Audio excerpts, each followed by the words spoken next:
Concrete මාර්ග ගැන සිතන්න. ඔබ නාගරීකරණය කරන විට මුළු දේම ඊටත් වඩා කොන්ක්‍රීට් වෙනවා.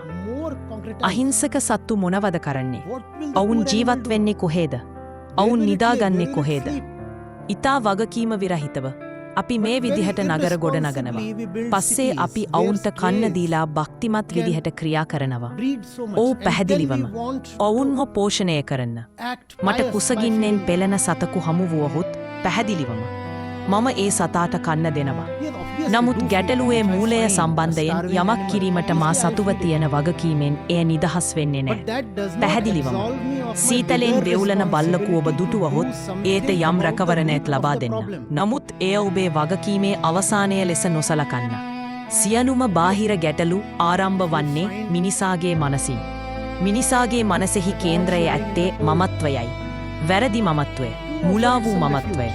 සියලු අභ්‍යන්තර හා බාහිර ගැටලුවලට හේතුව එයයි. ඒ සියල්ල පැමිණෙන්නේ මමත්වයෙන්. එම නිසා ඔබට එම ගැටලුව තේරුම් ගැනීමට එම ගැටලුවේ ආරම්භයට ගොස් කල්පනා කළ යුතුයි. And at the center of the man's mind is the ego.